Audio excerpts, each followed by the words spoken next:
Hello welcome friends. मैं हूं आपका दोस्त शहाब इस्लाम और एक दफ़ा फिर से आपको यूट्यूब चैनल के ऊपर वेलकम करता हूं।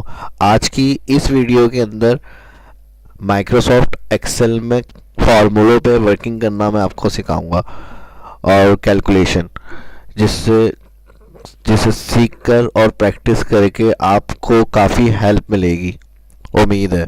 सही है, चलिए आइए स्टार्ट करते हैं। एक्सेल को ओपन कर लेते हैं। एक्सेल को ओपन करने के बाद सबसे पहले यहाँ मैं कुछ वैल्यू टाइप करता हूँ अलग अलग सेल में। इसी को कंट्रोल सी से कॉपी कर लेते हैं और दूसरे सेल में कंट्रोल वी पेस्ट। अब इसमें हमें सेम नंबर जिन सेल में आ रहे हैं वो तो हमें पता है, लेकिन हमें वो सेल इसके अंदर काउंट करने हैं टोटल जिसमें डिफरेंस या चेंज नंबर हो। जैसे मिसाल के तौर पे यहाँ पे मैंने इस वैल्यू को चेंज कर दिया, यहाँ पे मैंने इस वैल्यू को चेंज कर दिया। डिफरेंट नंबर को काउंट करके हमें चेक करना है टू कॉलम में, दोनों कॉलम में। तो इसके लिए एक तरीका तो हम ये कर सकते हैं कि इक्वल, इसको हमने सेलेक्ट किया और इक्वल के साथ हमने इस वाली सेल पे क्लिक किया, सेलेक्ट इंटर। अगर टू में आता है तो मतलब सेम है, दोनों वैल्यू बिल्कुल सही है। इसको नीचे कॉर्नर पर माउस पॉइंटर लाएंगे और ड्रैग कर देंगे। जहाँ पे चेंज वैल्यू होगी वहाँ पर ये फॉरन फॉल्स लिखा हुआ दिखा देगा आपको। अगर यही काम हमें फॉर्मूले की मदद से करना है तो ये मैं आपको बताता हूँ कैसे होगा। इसके लिए सम और इफ का फॉर्मूला यूज करेंगे हम विथ एरे के साथ। अब जिस जगह पे हमें फार्मूला अप्लाई करना है उस वाले सेल में आएंगे, टाइप करेंगे equal some bracket open if bracket open. सबसे पहले हमने फर्स्ट कॉलम में जो वैल्यू आ रही है वो सिलेक्ट करी ऑल, इक्वल का साइन लगाएंगे कीबोर्ड से। उसके बाद माउस से जाके दूसरा जो कॉलम आ रहा है उसमें जो वैल्यू है तमाम वो सिलेक्ट करें। इसके बाद कॉमा लगाएंगे। इफ से हमने ये कहा फर्स्ट कॉलम सिलेक्ट करके बराबर है सेकंड कॉलम, तो टू में हमें 0 दे। फिर कॉमा, अगर ऐसा नहीं है, चेंज है, बराबर नहीं है, तो फिर 1 काउंट करें। फॉल्स में हमने कॉमा के बाद 1 टाइप किया, डबल ब्रैकेट क्लोज, एंटर। दोबारा इसी सेल पर आएंगे, कीबोर्ड से F2 दबाएं, एडिट हो जाएगा सेल। उसके बाद कंट्रोल शिफ्ट एंटर करेंगे आंसर के लिए। यहां देखिए बिल्कुल सेम वैल्यू आ रही थी, जहां जितनी दफा उसमें चेंज वैल्यू है वो उसने टोटल काउंट करके यहाँ बता दिया। अगर इसी तरह कोई और वैल्यू एंटर करेंगे तो वो टोटल यहाँ पर आपको काउंट करके आंसर दे देगा।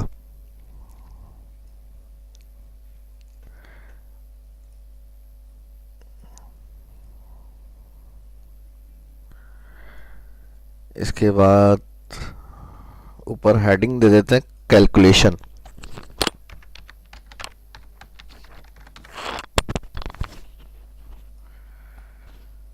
इस क्लास में जो भी मैं आपको समझा रहा हूँ उम्मीद है आपकी समझ में आएगा। उसके बाद आपको प्रैक्टिस करनी है, और अगर उसमें कोई सवाल हो, अगर कुछ पूछना चाहते हैं तो कमेंट करके उसमें मुझसे पूछ सकते हैं।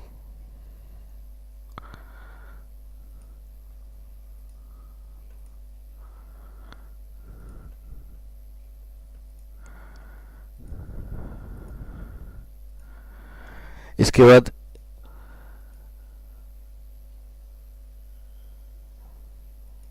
एक फॉर्मूला टाइप करते हैं, इक्वल RAND, रैंड बिटवीन। इसके बाद सबसे पहले बॉटम एक वैल्यू टाइप करेंगे हम, मिनिमम, कॉमा।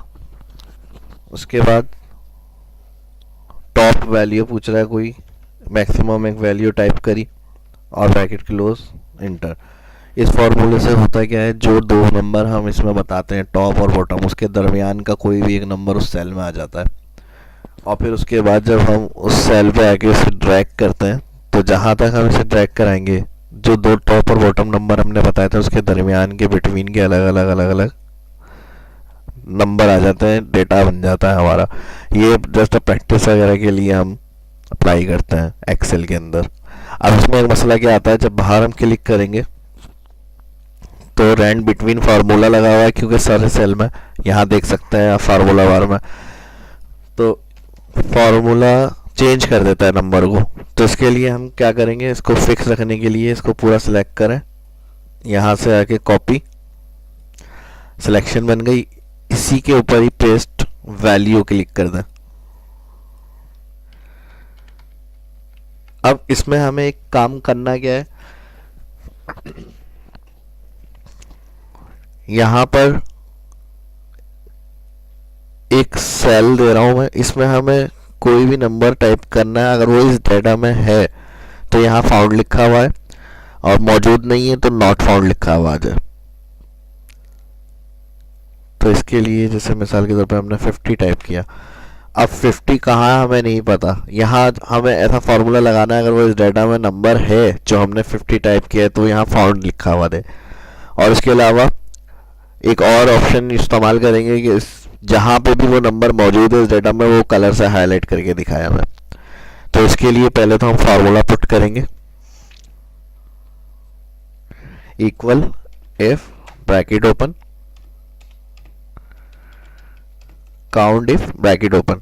सबसे पहले रेंज पूछ रहा है ऑल डेटा सिलेक्ट कॉमा, उसके बाद क्राइटेरिया में क्या करेंगे, ये बराबर में जो नंबर हमने सेल सेलेक्ट किया है टाइप किया है वो वाला सेल क्राइटेरिया में देंगे, bracket close, comma inverted comma found. पहली चीज ट्रू में हमने कहा, अगर ऐसा होता है तो फाउंड, इनवर्टेड कॉमा बंद, फिर कॉमा, फिर इनवर्टेड कॉमा।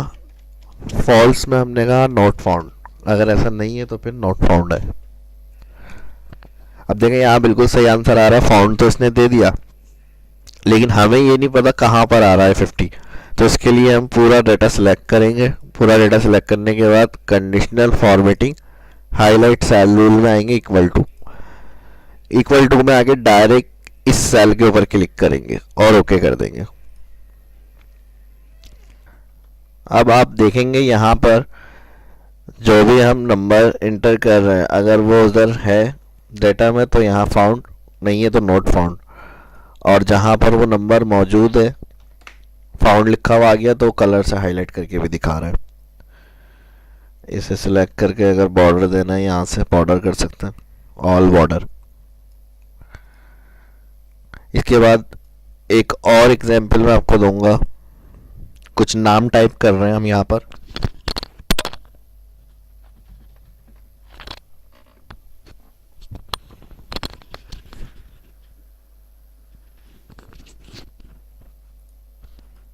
और एक दो नाम मैं डुप्लीकेट कर रहा हूँ इसमें। अब मिसाल के तौर पे आफ्ताब के हमने 1500 दिए, यहाँ 2000 3000 कुछ अमाउंट लिख लेंगे यहाँ पर हम।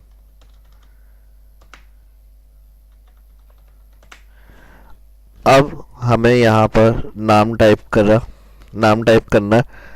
मैं ये चाहता हूँ यहाँ पर अगर जैसे हमारे कोई एम्प्लॉयज हैं या कोई सेल्समैन है या कोई कस्टमर रिलीज सेल करने वाले लोग हैं तो अब उसमें रिपीट उनका जो रिकॉर्ड है या जो सेल है वो हमारे पास यहाँ पर मौजूद है लिखी हुई। अब हमें करना क्या है, अब जैसे आफ्ताब ने यहाँ 1500 किया और यहाँ पर आफ्ताब का 4000, अब हमें आफ्ताब का सबसे हाईएस्ट जो मैक्सिमम वाला है उस लिस्ट में वो देखना है। यहाँ पर हमें अमाउंट कितना है, सबसे हाईएस्ट इसने कितना किया है, तो इसके लिए फिर हम फॉर्मूला लगाते हैं,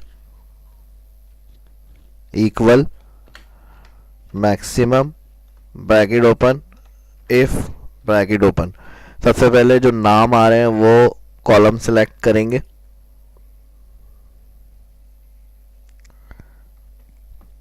इक्वल का साइन, इक्वल के साइन के बाद जो नेम हमने टाइप किया था वो नाम सेलेक्ट करेंगे, कॉमा, उसके बाद सेकंड जिसमें हमारा टोटल आ रहा है जो सेल आ रही है वो वाला कॉलम पूरा सिलेक्ट करेंगे। दोनों ब्रैकेट क्लोज करेंगे, एंटर। F2 दोबारा इसी सेल के ऊपर आएंगे, एडिट करेंगे F2 से, कंट्रोल शिफ्ट एंटर। अब आप यहाँ देख सकते हैं जो नाम ने आफ्ताब लिया हुआ था, टाइप किया हुआ था, उसमें डेटा के अंदर जो सबसे उसका ज़्यादा वाला रिकॉर्ड होगा या सेल होगी वो हमारे पास यहाँ आंसर आ जाएगा।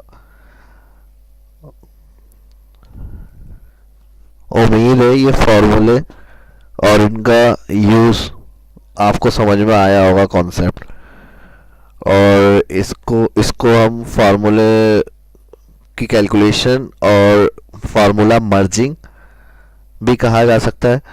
और अगर फिर भी कोई फार्मूला या उसका कॉन्सेप्ट क्लियर नहीं है तो इंशाल्लाह बहुत जल्द बेसिक्स की मैं सीरीज़ स्टार्ट करने वाला हूँ, उसमें सिंगल सिंगल अलग अलग हर फार्मूले का कॉन्सेप्ट मैं आपका क्लियर करूँगा।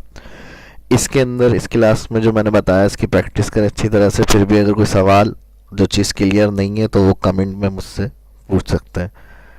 नेक्स्ट वीडियो तक के लिए इजाज़त दीजिए। अल्लाह हाफिज़।